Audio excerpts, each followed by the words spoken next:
G'day YouTube, Warbles on a lot here. By the magic of short message service, here we see my daughter's picture of me while I had the mobile phone camera on the chest mount, bringing you along for burn number 6. This was just about the point in time where I decided that instead of going off down here and doing the last bit, I would cut across and basically foreshorten the burn by about 125 square metres, because otherwise I wasn't going to get across all the way over there in time. So yeah, I thought that was a pretty nice photo and probably worthwhile starting this video with, because here we go on Wednesday and we've got a little bit of sea breeze coming in and a clear blue sky, and I hope to be doing more burning tonight. But now probably couldn't hurt to go and have a look at the Fireground from last night's burn, which was burn number 7, and as I told you, it brought it to 125 square metres, meaning 1,719 square metres blacked out so far this season. Okay, so we have a slight discontinuity because the phone battery was flat and I had to charge it up on pause.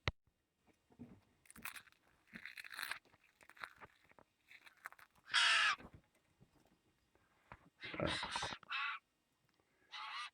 you're welcome.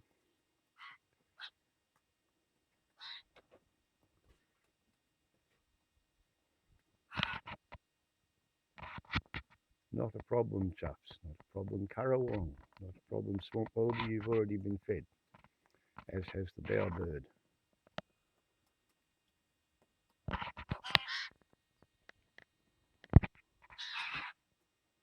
Yeah, it doesn't stop competition.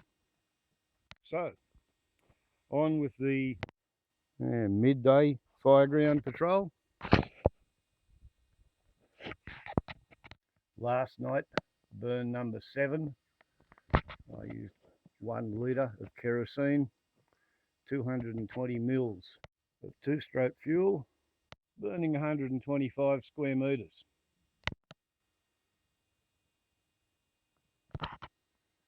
You see the flash of colour. The crimson rosellas.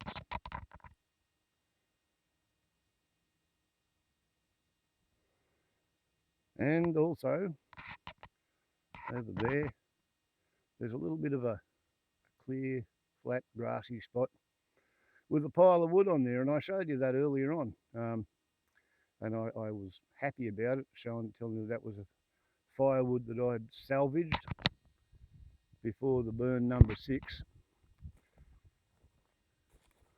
And I'd cut that off that wattle tree there before putting the burn through under it to clear the grass. And I did explain that I had intended the burn number 6 with the chest camera on not to come straight back across here like it actually did do, with a little bit of difficulty putting this stuff out here. My original intention was to come up along here, but sometimes you have to modify the plan. Anyway, therefore, thus and because, last night I sort of linked up all the burns I got around here, making sure that this leaf and stick pile rubbish pit has been blacked out. Link that up with there. That took a while. Then this side out to here, that took a while so that we didn't undo the good of that one over there. And this has all been burned very slowly and very controlledly. And because the tent was there, I used a wet line. So yeah, it just took a while. And then from here, once again, by the extreme neatness of the control edge, you can see I used a wet line. Wet line to the left, burn off to the right, and in fact, there was still a tiny weeny little bit of westerly wind from right to left across the screen, and I lit up there, coming down here with the westerly wind helping with the slope, and then roughly as I got to about here, we had a dead still, and then as I come around here, once again, lighting off a wet line, that's when the easterly breeze just started to puff in occasionally to help blow the fire back. And it went through there so fast that it got all the grass off and didn't actually burn too much of the sticks, which is a pity. I was hoping to burn the bloody lot, but I didn't have them packed down tight enough. I should have walked through it with a chainsaw or something, dropped them into a lattice matrix so that they could have burnt more efficiently. But, you know, part of the fun is getting the whole thing out and put to bed so you don't have to sit up all night walking backwards and forwards carrying water to hot spots and smokers. So that was the control line across here, and to prevent this fire along here from lighting that up, yeah, about 10 litres of water went into that, and as you can see, I've jacked that rock up, that log up. So I want you to pay attention to the rocks on the ground. As you can see, there are lots and lots and lots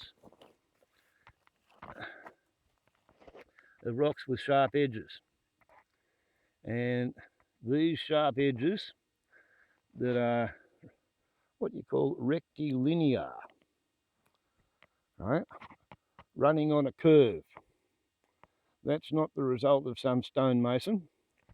What that there is a result of once upon a time it was a bloody great bigger boulder, and here's a piece of outside surface of the boulder, and that's only a part of it.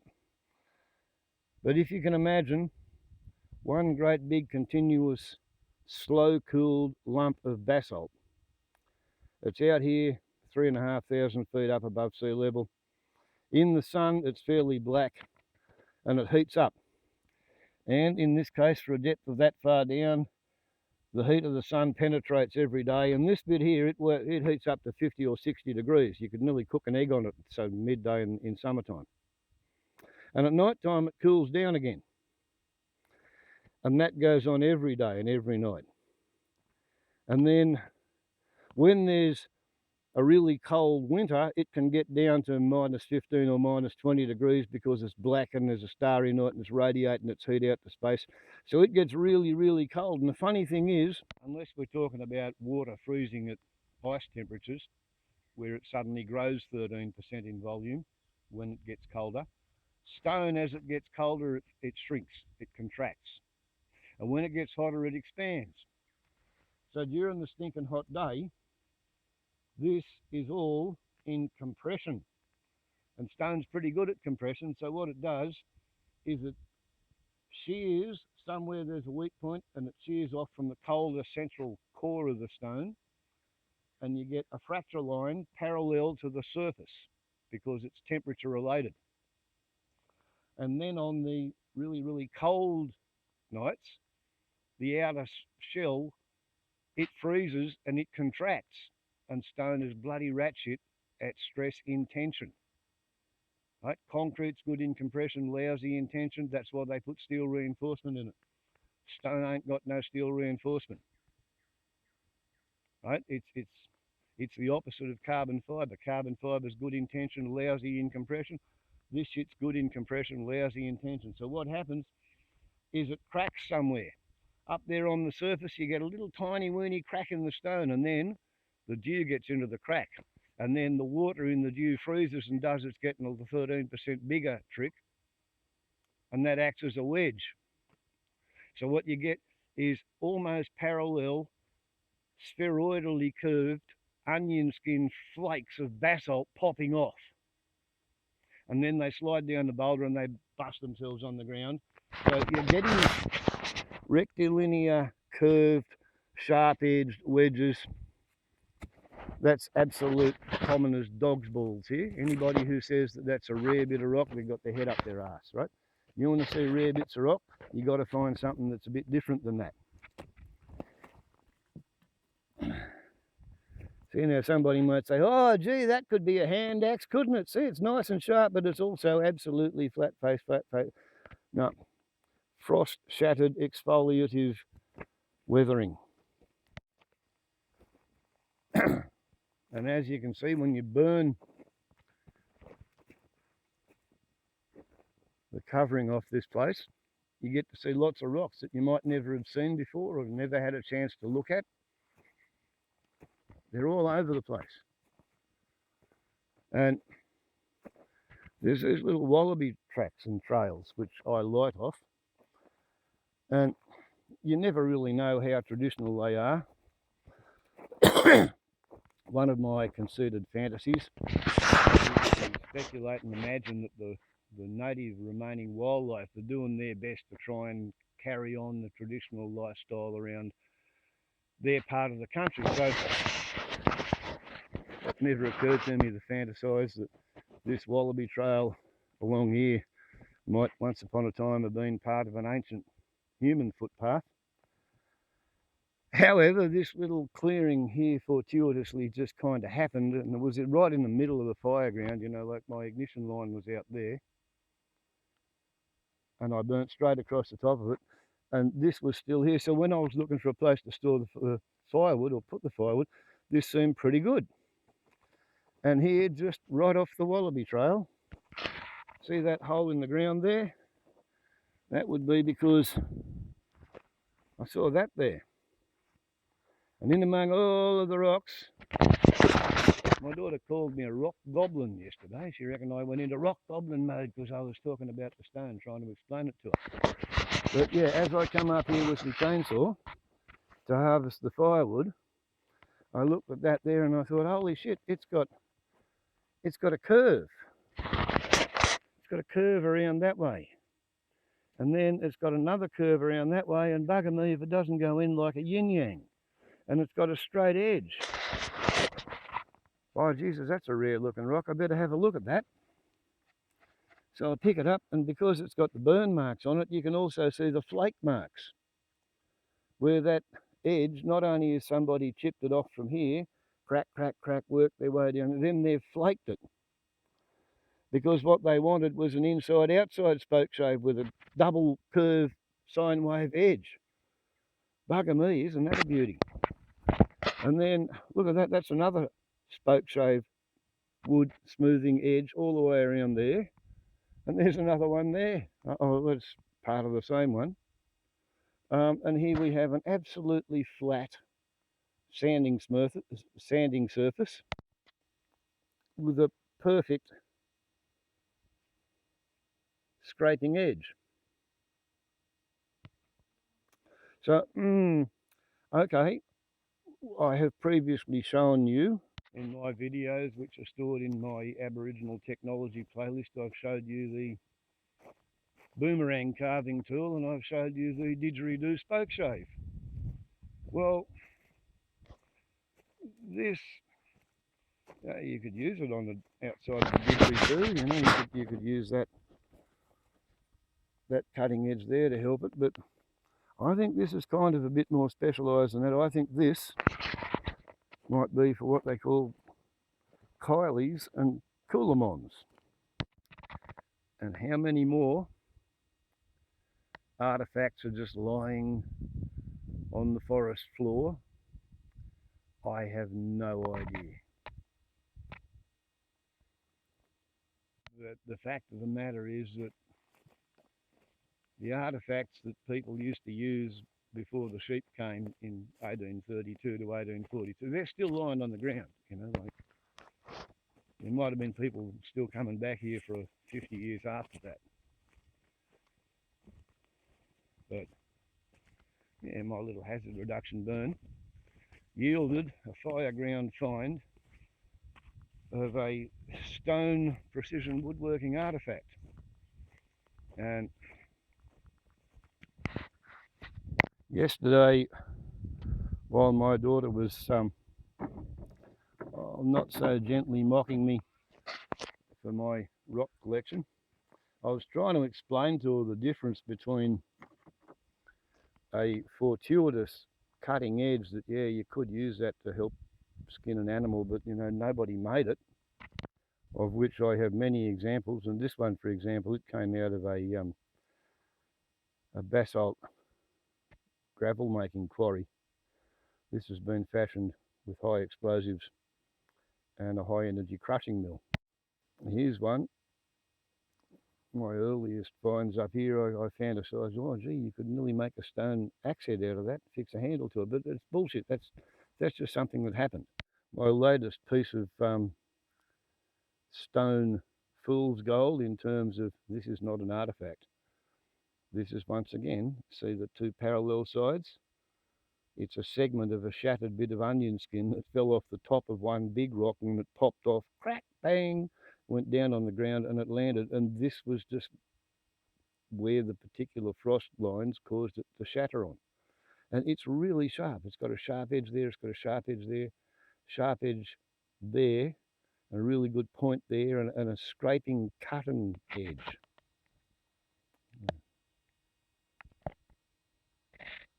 All the way along there. It's a Bobby Dazzler, right? Bobby socks being short white socks worn by schoolgirls. It would dazzle the mind of a schoolgirl. But it's not an artefact. It's a fortuitous, sharp-edged stone.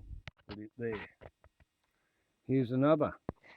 I'm pretty certain this is a fortuitous piece as well, because there's your circular profile of a slice of the onion skin, but you've got intersecting fracture lines, and it's a real U-Butte skinning knife or hand scraper if you want a rough surface. And you see the fact that because this place has got really shallow soil and lots of rocks, it's not at all uncommon for saplings to die in a drought, and then due to epicormal regrowth, the subfibers of the bark on the roots then colonises the dead tree, and you get a ring of living tissue around the outside, and the inner dead tree rots away.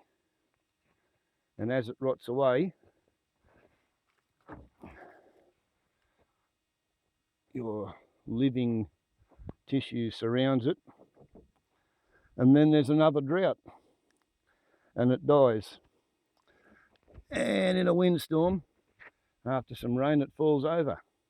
And then all you have to do if you want to make a didgeridoo is show up and cut the ends off, and then you've got to smooth it out. So I noticed quite a few of these ready to go didgeridoos lying on the ground in various stages.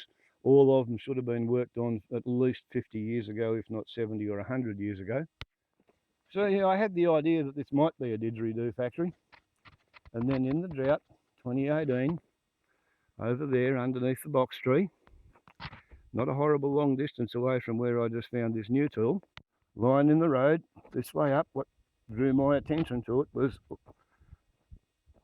semicircular, more or less symmetrical edges on an otherwise bog normal piece of weathered basalt.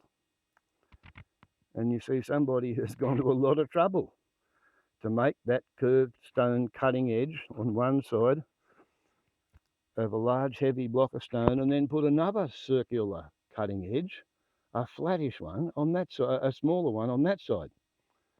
And yeah, okay, that was probably just for handle making purposes. I don't think it shows much use as any, you know, a scraper or anything, but certainly if what you want to do is smooth your didgeridoo, or perhaps the handle of a club, a nulla, then this is the stone spoke shave with a circular cutting edge for you. That is an artefact. And I can sort of prove it because I can show you the particular job it's supposed to do. And the particular exact personal reason why I noticed that that was an artefact when I spotted it was because I had for several years been custodian of this, the boomerang carving stone, which has a flat sanding surface, a comfortable handle to grip it with, 2 cutting edges, and the thing is the cutting edges have got profiles on them. Once again, this is going to be kind of difficult to argufy against because we're going to look at a 1927 vintage boomerang, something like that. Anyway, Dad bought it when he was working as a blacksmith's assistant in his father's coach building shop at Yamba. Made from one single piece of bent wood. I used to take this to boarding school with me to keep the snots in line. I've probably got 25 hours airtime with that, at 30 seconds per flight, maybe 100. I did a lot of it. So we take the belly of the boomerang, and what we've got here is a curved profile cutter to get the edges of the belly of the boomerang. If we want to take meat off the top, we've got a flat cutter. Once you come out near the tip, you're not really matching the curve that you want with the belly cutter profile. So there we go, we have the tip profile cutter. Right, it's not much of a curve, but it allows you to do it. I have no idea how it was made, but I can see how you would use it if you didn't have a broken beer bottle, which is what this boomerang was actually finished off with. The bottle of a beer bottle. And of course, then we have the spoke shave for rounding your spear shafts, together with a 3-sided triangular pointed drill for making the pit for the woomerer in the end of your spear shaft. Not that a fish spear needs a woomerer, but I was just showing off the fact that it could be done. And there you see, once again, your spear shaft spoke shave on your boomerang carving tool with a drill for the woomerer pit, all in one, sort of like a Swiss army knife, made out of stone for boomerang carvers. And yeah, therefore, thus and because I say unto you, what this here is. Hello, little swamp wallaby. How are you? Is that just as these, and that's a lovely little basalt skinning knife, beautiful, nearly metallic sharp. These are fortuitous. They just happened. This is a tool for making didgeridoos and nulla nullas. This is a tool for making boomerangs and spears. This, I think it's a tool for making coolamons. Now, exactly the same process that makes the didgeridoos sometimes creates very thin shells of living tissue around a large hollow tree. And when I found that 30 odd years ago, it was in the rough, and I'm the person who actually cut it to the elliptical shape and sanded it. But as my daughter said yesterday when I was trying to explain to her why I think this is just such a U-Butte stone artefact rather than something that happened to be there, I said, look, I'll go and get a coolamon.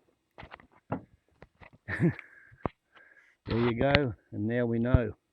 This is how you smooth the inside of your coolamon, right?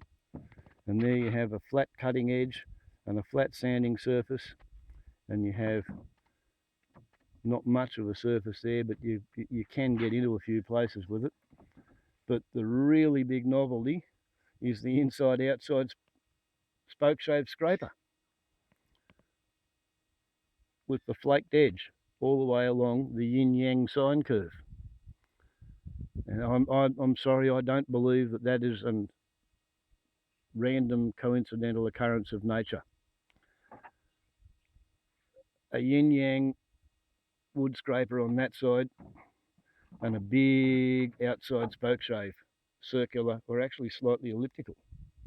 So you can vary it as to how tight the curve you want to scrape through. Yeah. If I had not been given the job of looking after the boomerang carving stone on the grounds that A, I had a really old boomerang that my father bought off the bloke who made it, and B, I'd made and painted and sold about 54 boomerangs at that point. And C, I recognised what it was for. The bloke who found it, he just didn't know what it was for, and I took one look at it and said, well, that's for making boomerangs and spears. And it's been already blunt through use when it was discarded, and I've got no idea how you make it. No idea at all whatsoever. Isn't it beautiful? But it comes from 35 miles east of here. This lives here. This lives here. I live on Aboriginal land.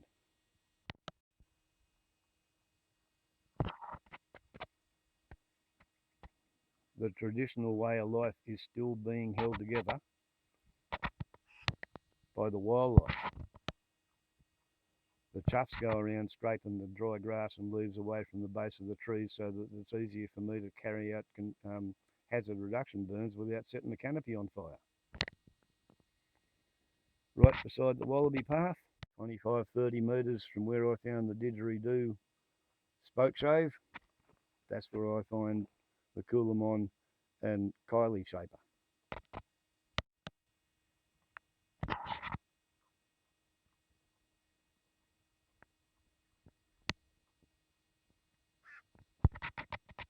"10 years, 1832 to 1842. To go from 1,200 Aborigines living between Tenterfield and Uralla and Walker and about Tinga.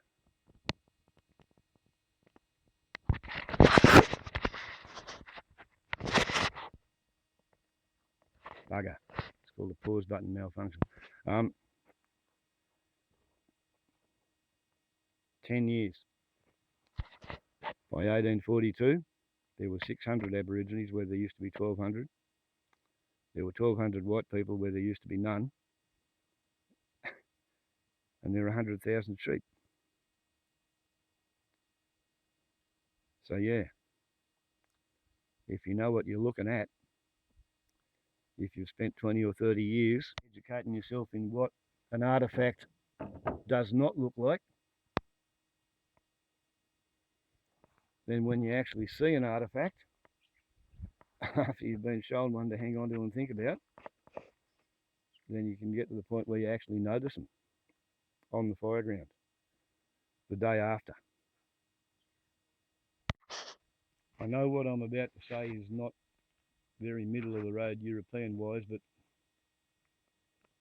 everything that's living around here is living around here because it's been epigenetically fine-tuned and genetically evolved and designed to be really good to live here.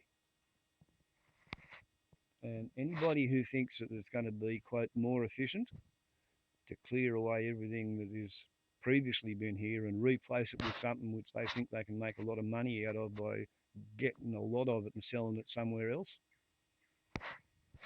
I think they are consciously working against all the fundamental basic principles of biology and ecology, and therefore they are doomed to fail. I don't want to waste my lifetime failing. So I'm trying to learn how to live around all the wildlife. And what I'm pretty sure that means is that I have to treat the microecology the way it expects to be treated and looked after and managed by the bipedal primates who have opposable thumbs who live on the land. 40,000 years at least of continuous occupation by people who were able to keep the land in such good condition that didn't burn them and kill them after 250 years. The land expects to be treated in a certain way, and if we prioritise something else entirely, like fencing off the bloody livestock so it doesn't run away from us because we treat it like shit, or going to work to earn the money to pay the tax and buy the food and pay the rent to be strong enough to go to work, and if we prioritise that and say therefore we can't burn off, we're too busy, yeah,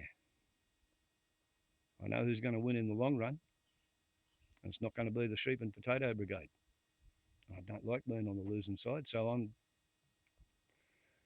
trying to figure out how you're supposed to live here without getting killed off by bushfires. Because once upon a time, before the sheep and potatoes come here, there were people who lived right here, barefoot, with no leaf blower and no drip torch and no bloody fire truck running on diesel or kerosene-powered turbine-driven aerial firefighter as a backup. The people who made that stone and maybe were halfway through making that Coolamon when they had to abandon the project, they did it all barefoot. I get all suited up in my hero gear when I go out there to play with fire, and I use a lot of technology. All this shit needs to be thought about by a lot more people than just me, and there's not very many plumes of smoke going up every afternoon. I'm not quite on me Pat Malone, but I'm getting there. Anyway, what do you think? Hey, what do you think?